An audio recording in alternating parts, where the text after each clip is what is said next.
اللهم بارك على محمد وعلى آل محمد كما باركت على إبراهيم وعلى آل إبراهيم إنك حميد مجيد.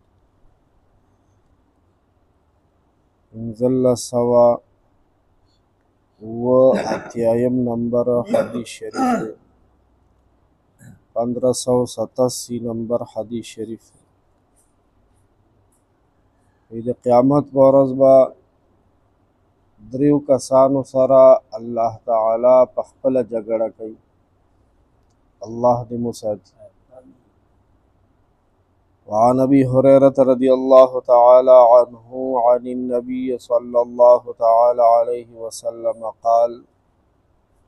سیدنا ابو هريره رضی اللہ عنہ نے روایت تے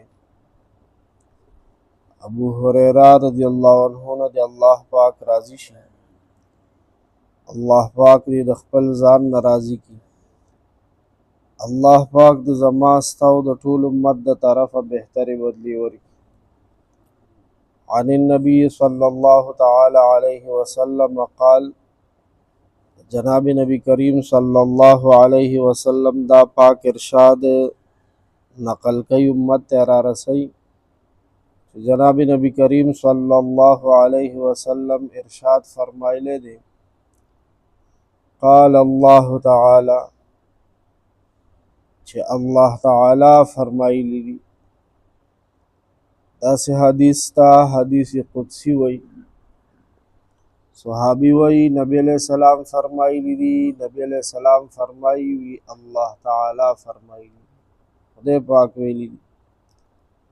ثلاثت دری سڑی دی، انا خصمهم زبور سر خپل جګړه کوم یوم القیامت فورز د قیامت، زبور سر په جنگ. رجل اعطا بی ثم غدر، پہلنے آغا کستے زما پا نم باندی عہدو کو معاہدیو کا لوزیو کو وعدیو کا، امنس کی پاک زما نم واخستو. ثم غدر بیائی آغا وعدہ ماتا کا، مخکیل زما دنم اعتماد ورکو، هغه په دې اعتماد کې واخستو، معاهده ورسره وکړو، بیا یې ورسره هغه وعده ماته کړه چې مقرره. وایي داسې کس سره به قیامت کې زه په خپله جنګ کوم. ورجل باغ حرا فاکل ثمنه، دویم هغه کس دی چې هغه یو آزاد اصیل سړی خرڅ کو، بیا یې د هغې هغه قیمت هم خوړو. لکه صورت یوسف کے واقع راضی کنا، یوسف علیہ السلام اصیل آزاد الکو یعقوب علیہ السلام زیو او نور روریانو قافلی والو باندی خرڅ کو، اغیتے غلام شو کو خکارے کو، او په یو څو پیسو باندې په یو څو ټکو باندې. نو داسې که څوک آزاد سړی خرڅ کی او بیا د هغې قیمت هم خوري،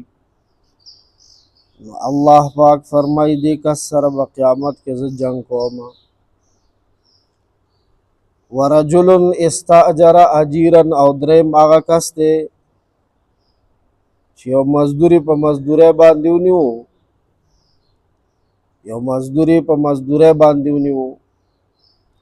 فاستوفا منہو، کاری تینا پورا واخستو، چی کم کار دا پارے مزدور کړه او هغه کار یې نه پوره واخیستو. ولم یعطیه اجره، خو هغه د هغه مزدوري ورنکړه. کار یې پوره واخیستو چې د هغه د مزدورۍ ټیم رالو.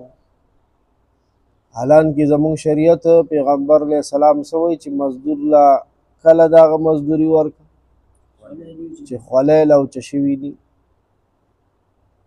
او د پسینه واچوله د مزدور د خوارۍ محنت د خولو پیسې چې کم دی هغه ګیرې کړي، د هغه غریب خو همدې ته سترګي. الله پاک فرمایي وي د دې مزدور دپاره به دغه نیک سره جنگ زه کوم د قیامت په ورځ باندې د ده په سر به ورسره بحث مباحثه کوم. نو الله پاک نه څوک جنگ ګټلی شي، بیړه غرقه ده بیا د دې دریو واړو. الله پاک دې د دریو واړو کارونو نه مونږ او تاسو وساتي. پهلنی کم کس دی چې د الله په نوم باندې څه معاهده عهد وکړي بیا یې مات کړي. د انسان شرافت او د انسانیت تقاضا دا ده چې کومه معاهده او عهد وکړي دې پوره کړي. معاهده او وعده ماتول د انساني شرافت نه خلاف د انسانیت نه دی.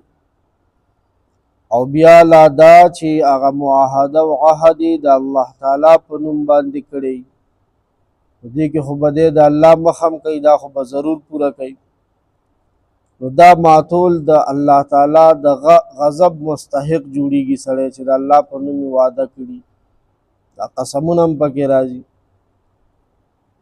او دویم هغه کس چې آزاد سړی خرڅ کړي، دا د انسانیت توهین دی. توهین بازاری مال ته جوړ کو فاکل ثمنه، د هغې قیمت هم بیا وخوړو.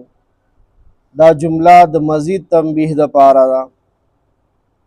مطلب دا دی چې آزاد سړی خرڅول دا حرام دي، لا تیرې دا چې د هغې قیمت هم بیا خوري.